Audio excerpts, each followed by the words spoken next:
Bismillahirrahmanirrahim. Assalamualaikum warahmatullahi wabarakatuh. Bismillahirrahmanirrahim. Wassalatu wassalamu ala Rasulillah wa ala alihi wa sahbihi wa man tabi'ahum bi ihsanin ila yaumiddin, amma ba'du. Allahumma sahli sadri wa yassir li amri wa hlul 'uqdatam min lisani yafqahu qawli. Allahumma inna nas'aluka ilman nafi'an wa rizqan thayyiban wa amalan mutaqabbalan. Allahumma alimna ma yanfa'una wa zidna ilman wal huda wat tuqa was salaha ya rabbal alamin. Ikhwasai yang dirahmati Allah Subhanahu wa taala, tidak kata yang pantas keluar dari lisan kita kecuali ucapan syukur kita kehadirat Allah Subhanahu wa taala, yang mana Allah Subhanahu wa taala telah memberikan kepada kita begitu banyak nikmatnya. Allah Subhanahu wa taala bahkan memberikan kepada kita nikmat yang mana ada sebagian kaum muslimin tidak mendapatkan nikmat tersebut. Salah satunya adalah nikmat iman, nikmat Islam, dan nikmat sehat serta nikmat sempat. Kemudian salawat dan salam tak lupa kita curahkan kepada junjungan kita, suri tauladan kita, Nabi Agung Muhammad sallallahu alaihi wasallam. Saya yang dirahmati Allah Subhanahu wa taala, pembahasan kita pada pagi hari ini adalah bahaya dan sanksi ketika seseorang berbuat kesyirikan. Pada bab sebelumnya kita telah menjelaskan, kita telah mengkaji bersama tentang pentingnya seseorang untuk mentauhidkan Allah Subhanahu wa taala, dan bahwasanya mentauhidkan Allah Subhanahu wa taala adalah tugas seluruh makhluk. Maka ketika kita mengetahui tugas seorang makhluk, seorang manusia, seorang hamba adalah harus mentauhidkan Allah Subhanahu wa taala, maka artinya Allah Subhanahu wa taala tidak menyukai seseorang yang menyekutukan Allah Subhanahu wa taala, karena tauhid lawan dari syirik. Sebagaimana tauhid diperintahkan, maka jelas-jelas syirik itu dilarang. Sehingga Rasulullah Shallallahu alaihi wasallam telah memperingatkan umat ini dari berbagai macam potensi atau gejala yang bisa jadi menjerumuskan kepada kesyirikan.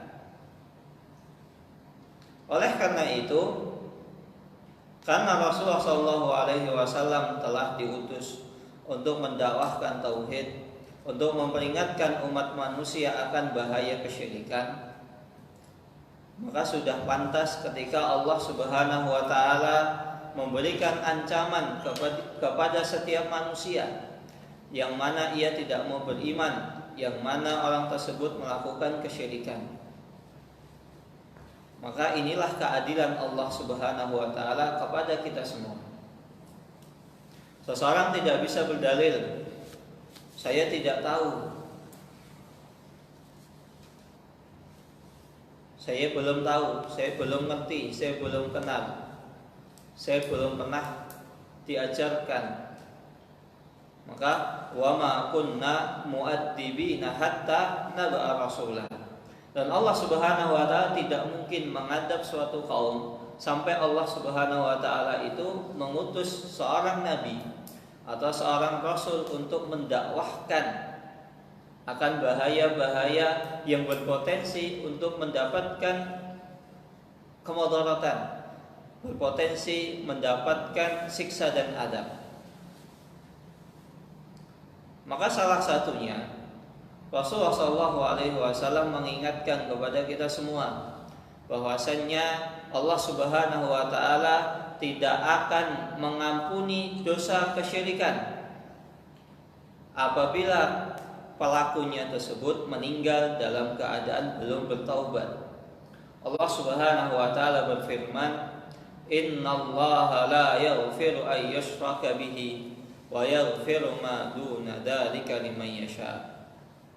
Sesungguhnya Allah Subhanahu wa taala tidak akan mengampuni, la yaghfir, tidak akan mengampuni. Siapa? Ayyushraka bihi, seseorang yang menyekutukan Allah Subhanahu wa taala ketika beribadah. Ketika meminta kepada Allah, dia juga meminta kepada selain Allah Subhanahu wa taala. Maka dikatakan orang kafir Quraisy itu dikatakan kafir walaupun mereka meyakini tentang tauhid rububiyah. Mereka meyakini tentang Allah Subhanahu wa taala yang memberi rezeki, Allah Subhanahu wa taala yang menghidupkan dan mematikan. Akan tetapi mereka tidak mentauhidkan Allah dalam masalah tauhid uluhiyah, sehingga mereka tidak dikatakan sebagai orang mukmin walaupun ia meyakini Allah yang memberi rezeki. Oleh karena itu, seseorang ketika bertauhid tidak boleh. Yang dikatakan orang bertauhid itu ya mentauhidkan Allah dalam segala aspek. Saya yakin Allah yang memberi rezeki, tapi saya minta juga kepada selain Allah. Itu tidak dikatakan sebagai orang mukmin, orang yang musyrik. Sehingga Allah Subhanahu wa taala di sini mengingatkan tentang orang-orang yang berbuat kesyirikan. Sesungguhnya Allah Subhanahu wa taala tidak mengampuni dosa kesyirikan. Namun di sisi lain Allah Subhanahu wa taala memberikan kabar gembira kepada setiap manusia. Apa itu? Wa yaghfiru ma duna dzalika liman yasha. Ini adalah kabar gembira. Artinya apa? Manusia itu ketika melakukan dosa masih memiliki potensi untuk diampuni. Mencuri, berzina, berbohong, minum minuman keras, nyabu, pacaran, beli gorengan 3, ngambil 3, ngomongin 1, itu dosa. Masih ada potensi seseorang untuk diampuni ketika dosa tersebut tidak berkaitan dengan dosa syirik. Maka ini adalah kabar gembira. Artinya apa? Allah Subhanahu wa taala masih membuka pintu taubatnya kepada setiap manusia. Ketika pintu-pintu yang lain itu ditutup, pintu Allah Subhanahu wa taala yaitu pintu taubat masih dibuka dengan selebar-lebarnya. Ketika antum tidak diterima oleh orang, diacuhkan, tidak dianggap, diremehkan, antum mau minta bantuan, ternyata antum tidak diterima dengan baik-baik, baru mau datang pintunya ditutup. Tapi tenang, pintu Allah Subhanahu wa taala, pintu taubat ini, pintu agar seseorang mau mengakui kesalahannya, bertobat kepada Allah Subhanahu wa taala, itu masih terbuka lebar. Sampai kapan? Sampai seseorang itu menemui ajalnya. Selama seseorang belum menemui ajalnya, pintu taubat tersebut masih benar-benar dibuka oleh Allah Subhanahu wa taala. Maka tidak pernah dibenarkan ketika seseorang putus asa, kemudian dia gantung diri. Enggak boleh. Maka tidak dibenarkan orang yang berputus asa kemudian gantung diri atau minum racun atau apa. Terkadang seseorang misalnya minum racun, gantung diri karena disebabkan keputusasaan belaka. Dan banyak terjadi dia ketika memutuskan untuk bunuh diri karena disebabkan 1-2 masalah saja. Misalnya saya gantung diri karena saya tidak dianggap, karena saya tidak diterima, karena saya diremehkan. Padahal ketika orang tersebut itu diremehkan, itu cuma hanya 1-2 orang saja. Bahkan ada orang yang beralasan, daripada saya hidup dosa saya tidak diampuni, dosa saya tidak dimaafkan oleh orang-orang yang saya zalimi, ya sudah, saya tak bunuh diri daripada dosa saya tidak diterima, daripada dosa saya itu tidak dimaafkan. Artinya mereka tidak menginginkan kehadiran saya. Sama-sama mereka tidak menginginkan kehadiran saya, mending saya bunuh diri. Itu nggak dibenarkan. Pertanyaannya, kenapa tidak dibenarkan? Sudah berapakah orang yang dia minta untuk memaafkan dosanya? Sudah berapa orangkah yang dia jabat tangannya, kemudian dia meminta maaf, saya minta maaf atas kesalahan saya? Belum semuanya.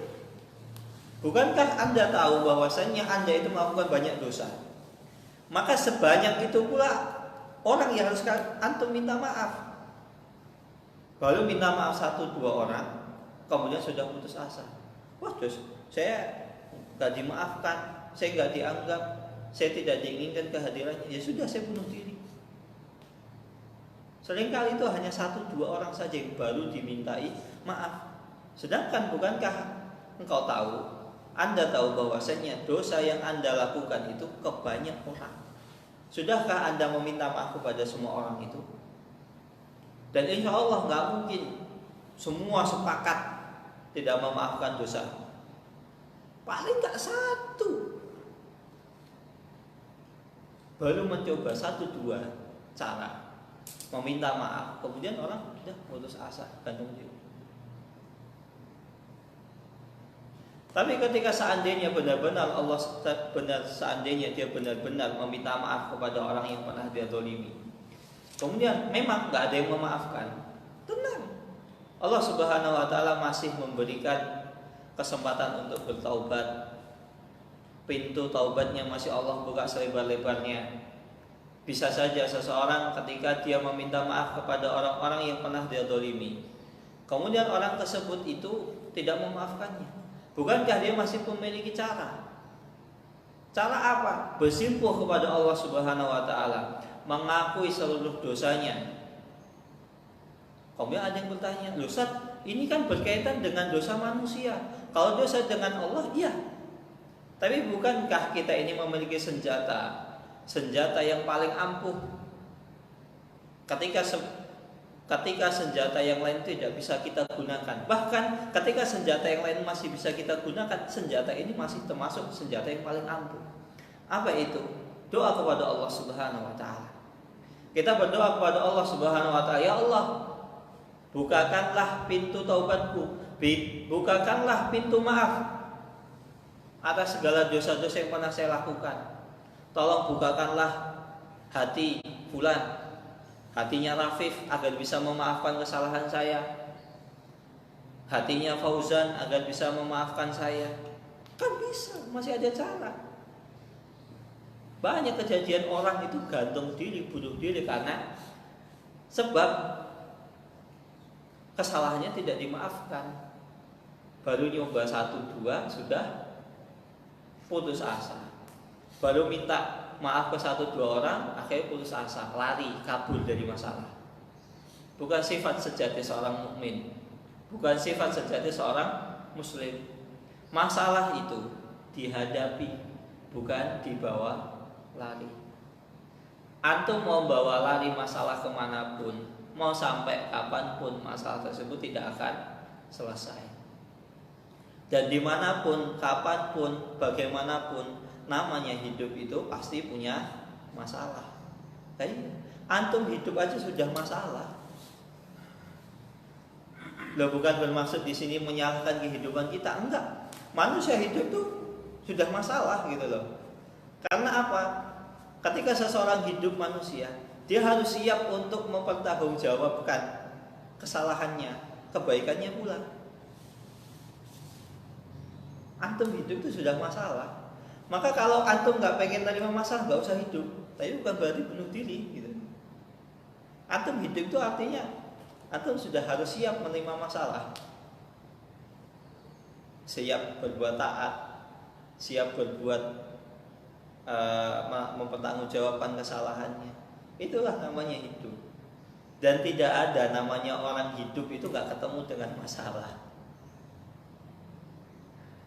Maka Rasulullah SAW pernah bersabda, al-aisyu aisyul akhirah. Kehidupan yang sejati itu kehidupan akhirat, bukan kehidupan dunia.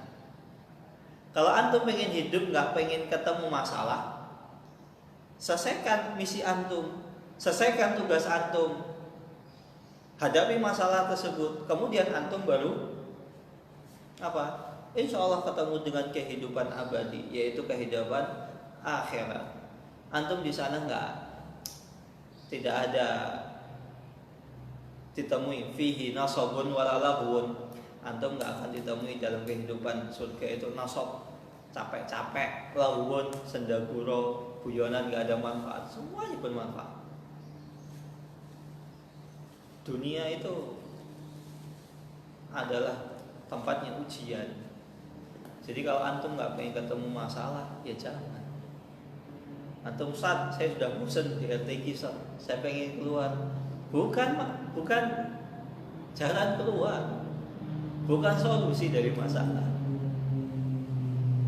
Terus akhirnya antum kabur, yang terjadi adalah apa? Bisa jadi orang setelah antum itu akan menerima akibatnya. Ustaz, saya mau begini nggak boleh, saya ini nggak boleh.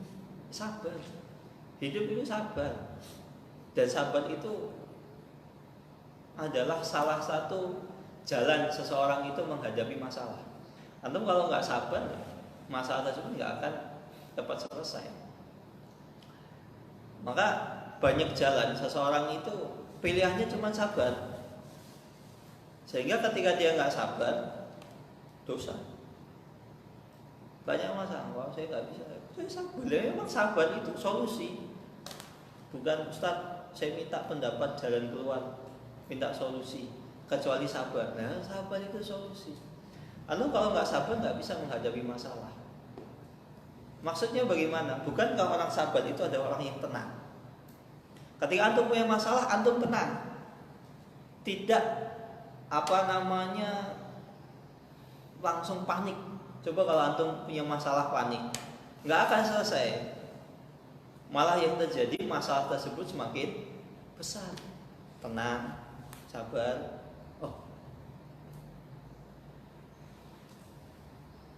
Buktinya menunjukkan bahwasanya tenang itu bisa menghadapi masalah.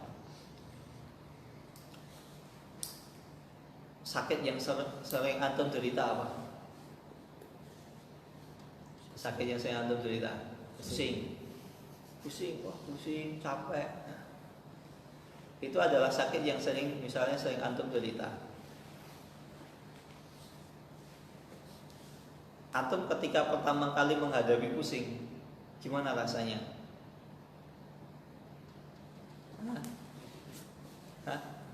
Ditambah pusing kan? Udah pusing, tambah pusing, tambah bingung. Tapi kalau misalnya penyakit pusing itu penyakit yang sering antum derita, sudah bolak-balik menghampiri antum. Antum ketika pusing gimana? Biasa aja. Misal antum pilek gitu, ya biasa aja. Pilek biasa. Obatnya ini sembuh. Karena apa? Tenang. Antum menghadapinya dengan tenang, nggak panik gitu. Coba kalau misalnya ketika antum pertama kali pilek, sebelumnya antum belum pernah menghadapi atau antum menghadapi pilek itu, kenapa ini?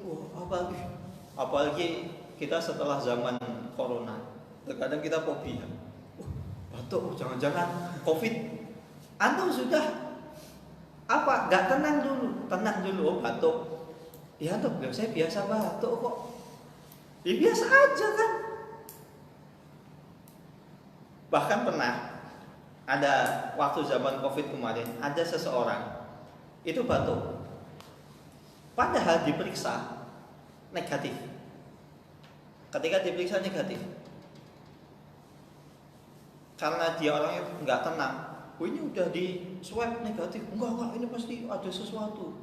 Akhirnya khawatir. Yang terjadi apa? Akhirnya beneran positif. Karena apa? Menurut ilmu psikologi, ketenangan seseorang itu mempunyai pengaruh dalam mengobati penyakit. Jadi kalau antum sakit itu tenang dulu, jangan was-was. Aduh, jangan berpikiran macam-macam, tambah sakit antum. Tapi ketika antum sakit, tenang, santai. Oh ya sakit, oh batuk, oh ini diobati, usaha, tenang, sabar gitu loh. Orang sabar itu menjadi orang yang tenang. Tidak, kalau kata orang Jawa itu orang gendandapan. Apa? Farel, gendandapan. Sini orang Jawa kan farel, nggak ada selain farel Jawa. Rafif, Sumatera, Misbah, Sulawesi, Kalimantan. Kurang pulau apa ini? Papua belum ada. Ya, santai yang dari Papua silahkan daftar. Bali dicari, Nusa Tenggara ya. Kita sudah punya Jawa, Sumatera, Kalimantan, Sulawesi. Nah, Papua, Nusa Tenggara, Bali, Madura. Kayak katanya Madura kan pulau tersendiri. Katanya. Tapi masih masuk Pulau Jawa. Silahkan. Apalagi pendaftaran masih terbuka. Antum ini ajak teman-temannya di sini, gratis loh, enak kan?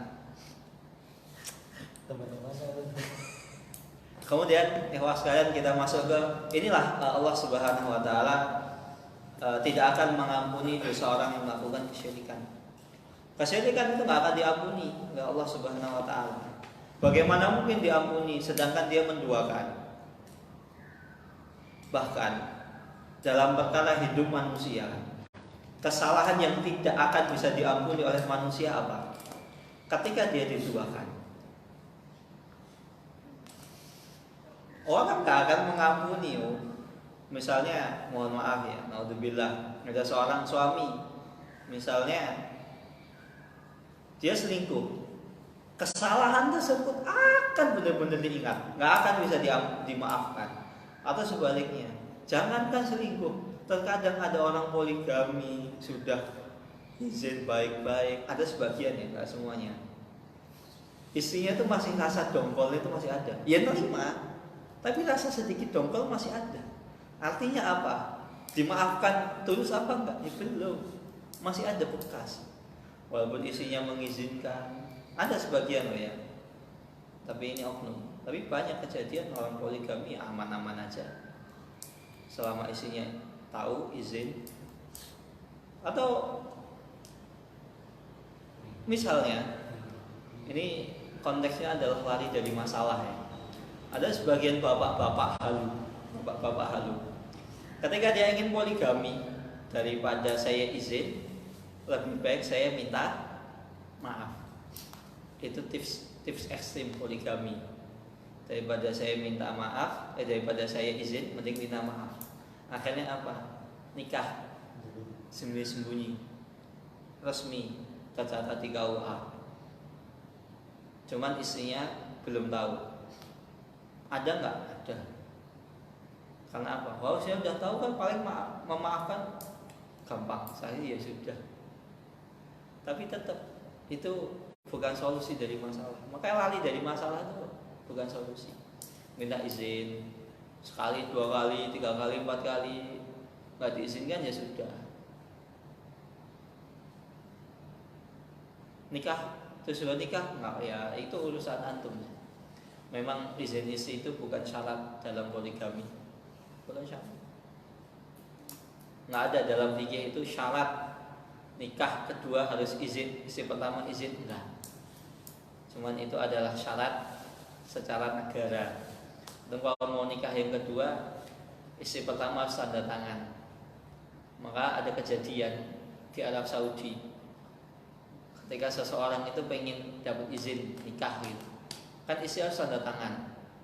Ini ada sebagian loh, nggak semuanya. Karena Arab Saudi itu untuk nikah lagi lebih gampang dibanding kita. Nah, ketika istrinya itu susah untuk diizinkan untuk poligami, akhirnya apa? Istrinya suruh tanda tangan. Misalnya sertifikat tanah ada berapa tumpuk gitu. Terus kemudian lembaran untuk tanda tangan izin nikah yang kedua itu diselipin di tengahnya. atau dia agak atas dikit. Kan kalau perempuan tanda tangan, sertifikat tanah, tanda tangan ini nggak sadar. Oh, ternyata apa? Lembaran izin nikah yang kedua.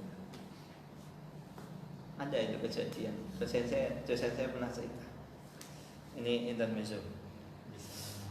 Kemudian bahaya syirik yang kedua adalah seseorang ketika ia melakukan kesyirikan, maka pelakunya keluar dari agama Islam dan darahnya ketika itu halal, harta dan darahnya halal.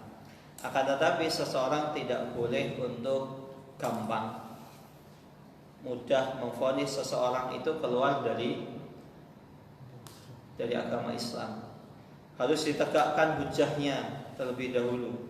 Bahkan Syekh Muhammad bin Abdul Wahab, ketika beliau kan sering dituduh sebagai Wahabi, takfir, gampang mengkafirkan orang.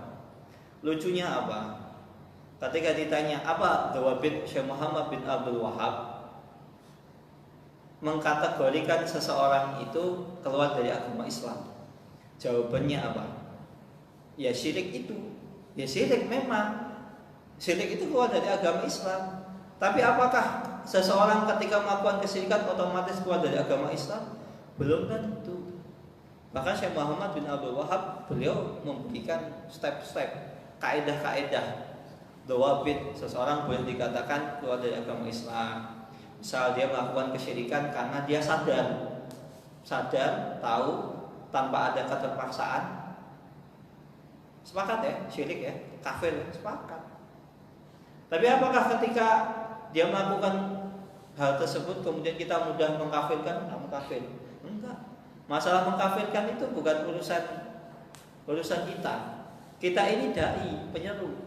Masalah mengkafirkan itu urusan qadhi, urusan hakim, urusan pemerintah, urusan pejabat. Misalnya di mahkamah sudah di kamu kafir misalnya. Atau misalnya KTP-nya ganti non muslim, ganti agama lain, ya bisa jadi kafir. Walaupun KTP seseorang itu bukan menunjukkan orang tersebut itu sama kafir. Kadang ada orang KTP-nya Islam tapi dia Nasrani atau Yahudi. Bahkan ada saudara, jadi ada saudara teman, karena dia di daerahnya adalah orang ya hitungannya minoritas. KTP-nya sampai sekarang itu nggak diubah, agamanya masih non muslim, padahal dia Islam. Karena apa? Nah, kalau KTP ini dirubah urusannya panjang katanya. Urusannya panjang, ini harus ribet. Terus konsekuensi juga harus menyiapkan konsekuensi, dikucilkan keluarga dan lain sebagainya, sedangkan dia belum siap. Ya udah, KTP-nya nggak dirubah. Yang penting dia Islam, beribadah Islam. Ada sebagian, ada juga yang KTP-nya Islam tapi ternyata dia non muslim, ada. Tetangga kampung di Solo itu ada. Jadi bapaknya itu muslim, ibunya itu Nasrani. Tapi KTP-nya semuanya Islam. Semua. Padahal anaknya, anak pertama itu Islam. Anak kedua nggak tahu, ateis kayaknya. Bingung soalnya. Ketika ditanya agamamu apa? Nggak tahu. Islam bukan. Dia ke masjid enggak, ke gereja juga enggak. Nggak tahu. Nah, makanya itulah bahayanya seseorang ketika menikah beda agama itu seperti itu. Ini toleransi dari mana? Nggak bakalan ketemu. Servernya aja beda kok. Susah kalau servernya beda. Satu server aja kadang banyak masalah, apalagi kalau beda server gitu. Sedangkan namanya orang berumah tangga itu kan cari ketenangan, bukan cari masalah. Ribut terus.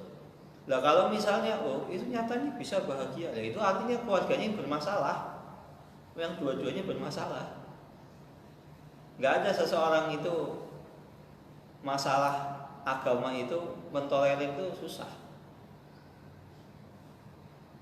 Toleransi masalah agama itu susah, sulit toleransi masalah agama. Apalagi kalau sudah menjadi pasangan. Tapi walaupun begitu kita tetap dipindahkan ke toleransi. Kita sebagai muslim, ada orang mau ke gereja silahkan monggo, jangan diganggu, jangan antum bom, jangan antum kasih pasang paku di depan gereja. Ya biarin mereka mau ke gereja, kita nggak ganggu, mereka juga nggak ganggu, nggak mengganggu kita, ya sudah biar. Toleransi seperti itu. Tapi ketika berumah tangga susah, atau beda server susah. Itu bukan toleransi. Itu bentuk wujud ketidak apa? Konsistenan seseorang. Rumah tangga itu sulit kalau beda, dan efeknya banyak. Akhirnya seperti ini. Itu tetangga kampung, beda kampung sebelah. Anak itu konon itu ateis. Karena bingung. Sedangkan orang tuanya nanti kalau di akhirat dimintai pertanggungjawaban. Anak itu pertanggungjawabannya berat. Atau makan dimintai pertanggungjawaban. Memang laki-laki muslim boleh menikah dengan perempuan non muslim, misalnya Nasrani, Kitabiah, Yahudi, boleh saja. Hukum asalnya boleh. Cuma permasalahannya antum ngapain nikah sama Nasrani? Sedangkan akhwat-akhwat muslimah yang di luar sana banyak yang menjerit, saya jomblo, saya minta dihalalkan. Yang jelas-jelas muslimah banyak. Kedua, Ustaz saya cari yang cantik. Ya memang yang muslimah yang cantik gak ada, banyak. Ustaz saya pengen memperbaiki keturunan, banyak juga yang muslimah keturunan luar negeri ada. Keturunan Jerman, keturunan mana, cantik juga. Maka walaupun hukum asalnya boleh, nggak boleh, nggak ada hal yang mengharuskan antum menikah dengan non muslim. Kalaupun boleh, antum tetap usaha untuk mengislamkan. Ya boleh, tapi harus antum islamkan gitu. Maka ada kejadian uniknya. Ini yang jelas ini sumber awalnya itu salah ya, kita katakan salah. Bermula dari pacaran. Jadi ada salah seorang tokoh masyarakat, dia non muslim, Nasrani. Otomatis dan keluarganya semua Nasrani. Kebetulan salah satu anaknya itu pacaran dengan orang Islam. Ini salah, kita katakan salah. Tapi bagusnya ada sisi positifnya. Laki-lakinya ini punya komitmen,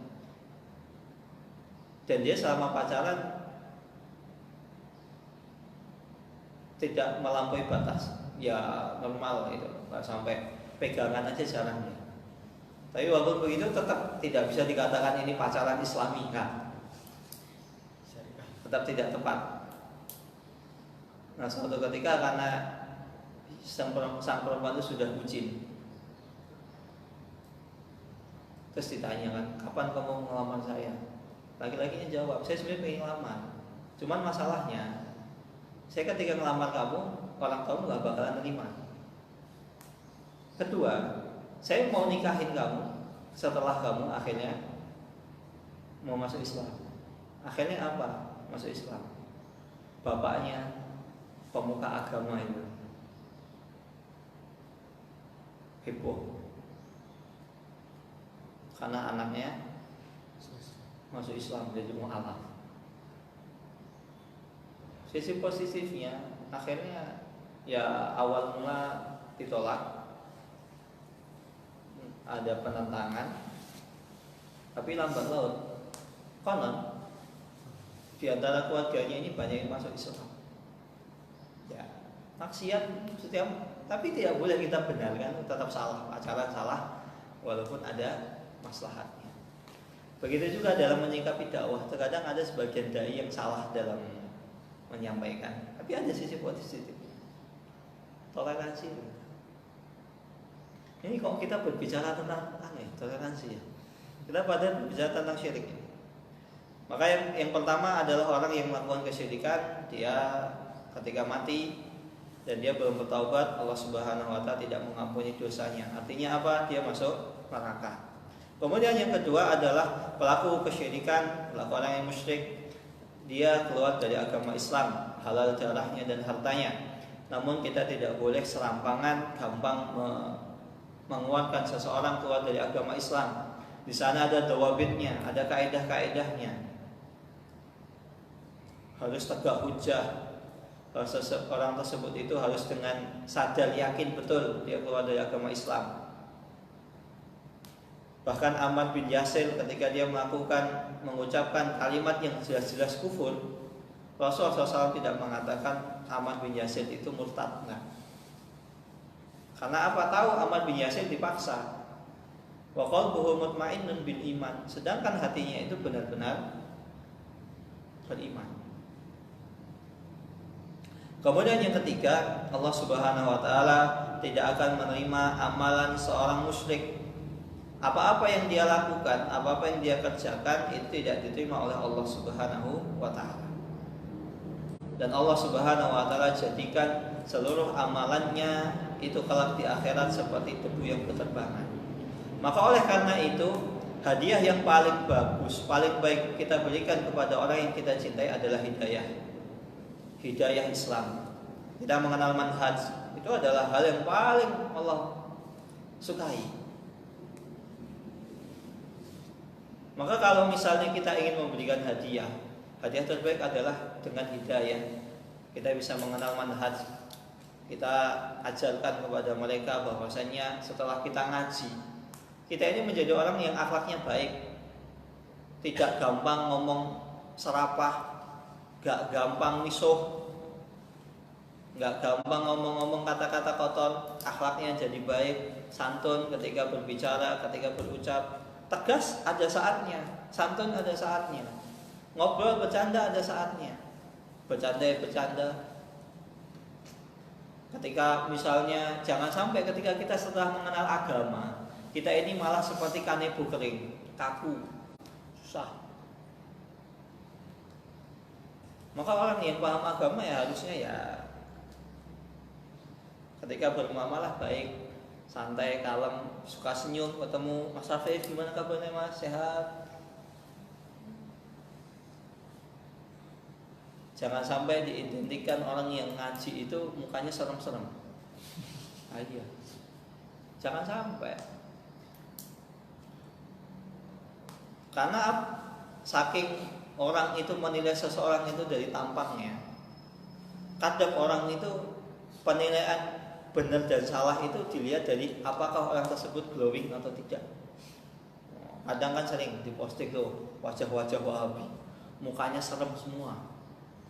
Sedangkan wajah-wajah ulama kita bercahaya, putih, bersih, glowing gitu. Maka ikutilah ulama kita. Itu dibantah sama Abu Jahal, sama Abu Lahab. Abu Jahal dan Abu Lahab itu orang yang paling ganteng, termasuk orang paling ganteng sekota Mekah. Tapi apa? Faktanya dia adalah orang yang paling sengsara. Bahkan Abu Jahal dan Abu Lahab itu adalah gambaran seseorang yang jahat, tidak ada kebaikannya. Maka wajah itu nggak bisa ditolak ukur dia benar salah. Ada ini wajah-wajah Wahabi serem semua. Wajah ulama kita sejuk gitu. Kalau dilihat dari situ ya wajah-wajah artis semuanya glowing, sedangkan wajah ustadz kalah glowing. Apakah artis tersebut menunjukkan di atas kebenaran? Enggak juga. Kan ini berbicara loh, Ustaz, ada kok yang muslim. Ya ini nggak berbicara tentang muslim. Artis-artis non muslim dengan yang muslim itu lebih ganteng yang non muslim apa yang muslim? Karena mau tanya, lebih ganteng artis-artis yang muslim apa non muslim? Secara umum loh ya. Non muslim. Apakah itu tolak ukur benar? Maka ketika kita misalnya lihat ada orang non muslim baik, Misalnya Cristiano Ronaldo kan sering diibaratkan dia adalah orang yang baik, sedekahnya banyak, suka nolong. Ketika tsunami Aceh ditolong masyarakat Aceh, kemudian berapa kali sering diposting dia donasi ini, bantu ini, Suriah bantu, Palestina bantu misalnya, kemudian Turki bantu dan lain sebagainya. Terkadang hebat ya, orang Muslim, orang kafir.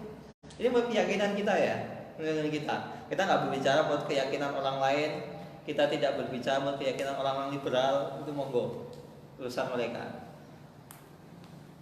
Menurut keyakinan kita umat Islam, orang Muslim itu amalnya nggak diterima. Wa qadimna ila ma amilu min amalin faj'alnahu haba'an manthura.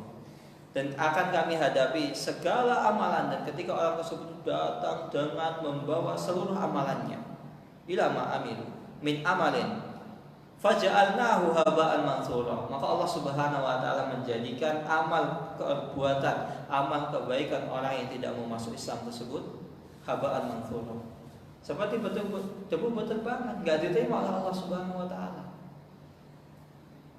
Ini keyakinan kita. Maka CM ketika berbuat baik ya enggak diterima oleh Allah. Ini keyakinan kita loh Muslim. Kita nggak berbicara tentang keyakinan di luar Muslim. Atau misalnya ada orang lo itu intoleran ya. Setiap orang itu akan intoleran pada saatnya. Bukankah non Muslim misalnya Nasrani mengatakan selain mereka ada domba tersesat, intoleran. Tapi itu keyakinan mereka, ya monggo silahkan.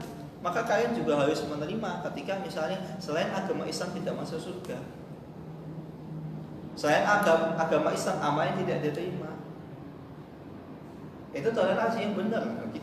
Ini akidah kita, keyakinan kita, sebagaimana keyakinan kalian.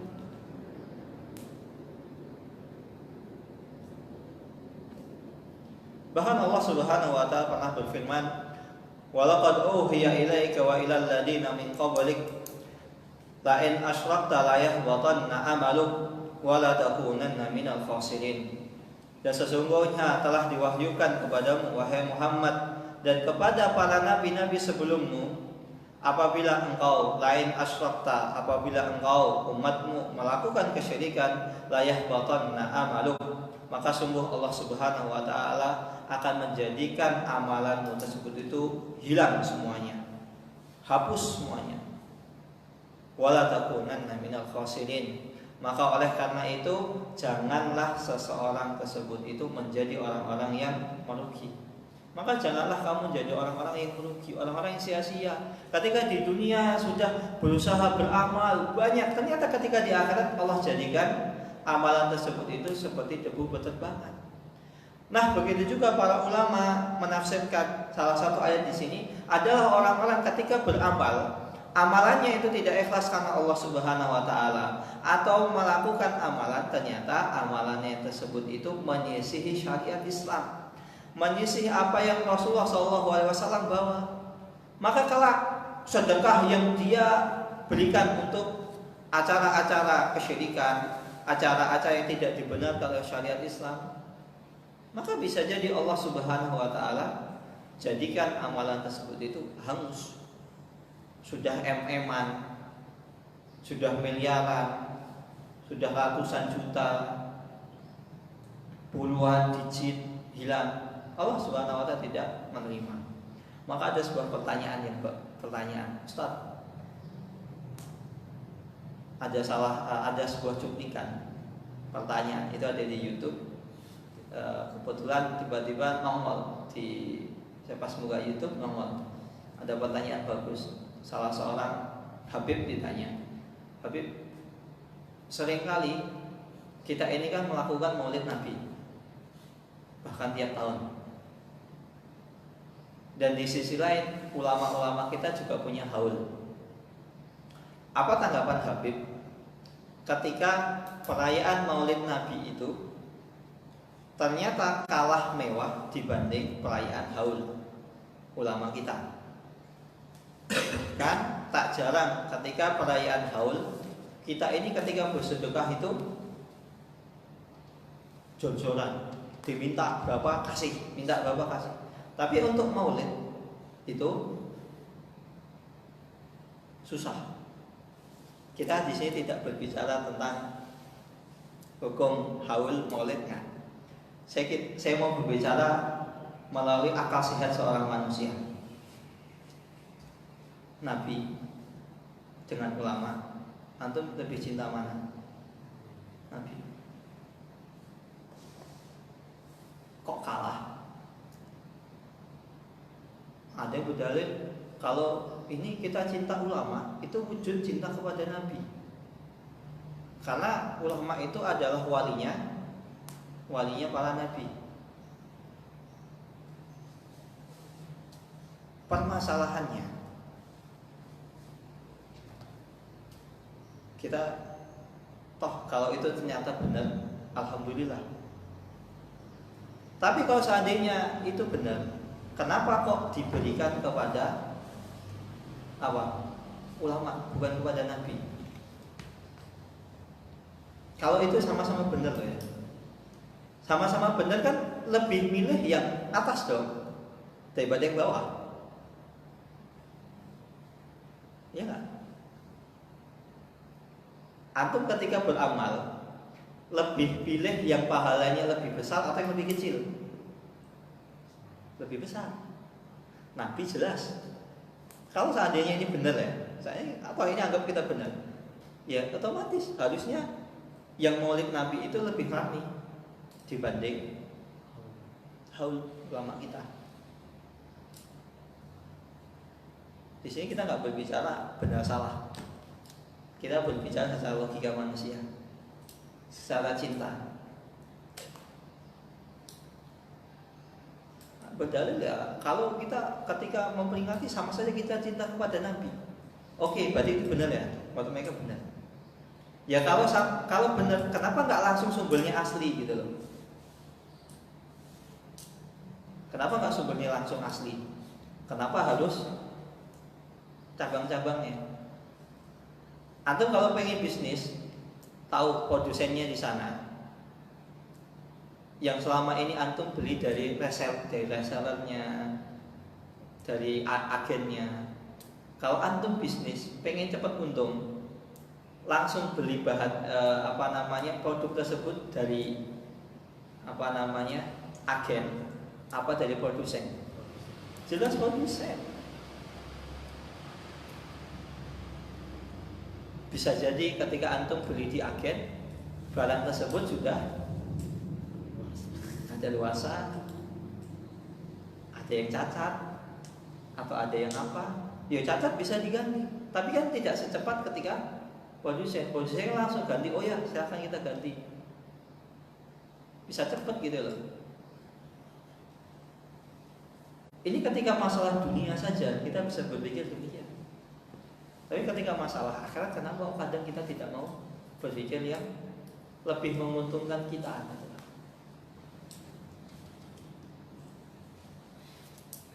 Maka jangan sampai kita melakukan amalan-amalan yang tidak diterima oleh Allah Subhanahu wa taala. Maka nanti bisa jadi Allah jadikan amalan kita tersebut itu seperti debu berterbangan. Ustaz, bukankah seseorang Ibnu Taimiyah rahimahullah taala pernah mengatakan bisa jadi seseorang yang merayakan maulid Nabi bisa jadi orang tersebut berpahala. Ya memang Ibnu Taimiyah mengatakan seperti itu. Tapi bukan di sini Ibnu Taimiyah membolehkan maulid, enggak.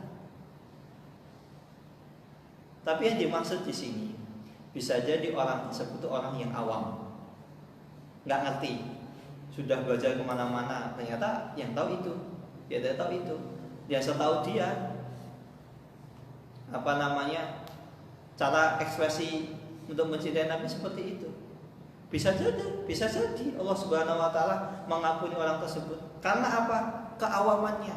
Dia sudah berusaha mencari kebenaran.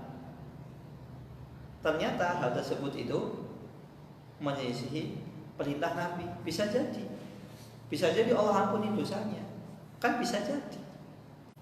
Di sini menggunakan kata bisa jadi orang yang merayakan maulid Nabi, dia akan mendapatkan pahala.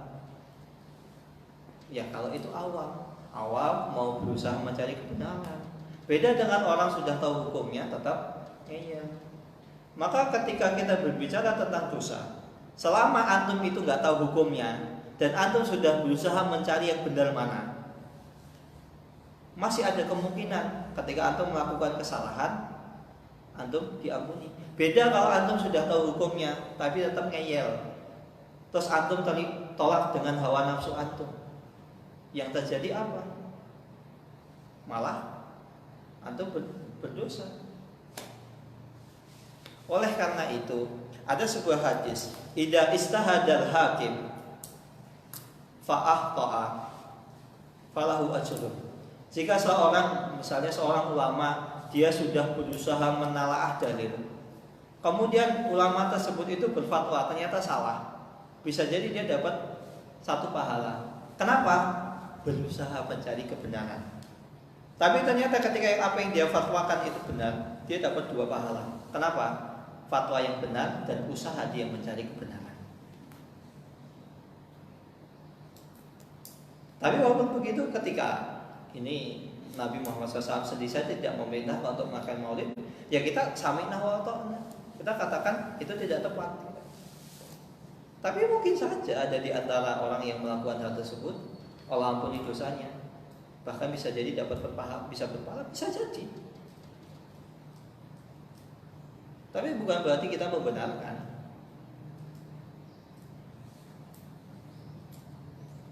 Kemudian yang terakhir adalah ancaman Allah dan bahaya sanksi dari seorang berbuat syirik adalah ketika seseorang pelaku syirik, Allah Subhanahu wa taala tidak memasukkan orang tersebut ke dalam surga. Sebagaimana orang yang bertauhid, orang yang mentauhidkan Allah Subhanahu wa taala, orang yang mengesahkan Allah Subhanahu wa taala, Allah jamin orang tersebut itu masuk surga. Maka kebalikannya, ketika seseorang mensekutukan Allah Subhanahu wa taala, maka orang tersebut itu terlarang dari masuk surga. Dan ketika ia melakukan syirik akbar, maka ia kekal di neraka jahanam. Allah Subhanahu wa taala berfirman, innahu may yusyrik billah faqad harramallahu alaihi al-jannata wa ma'wahu an-nar wa ma lidh-dhalimin min ansar. Sesungguhnya barang siapa yang melakukan kesyirikan, maka Allah Subhanahu wa taala telah haramkan orang tersebut untuk memasuki surga. Allah larang orang tersebut untuk dimasukkan ke dalam surga. Wa ma'wahu jahannam wa ma'wahu an-nar, sedangkan tempatnya, balasannya adalah di neraka.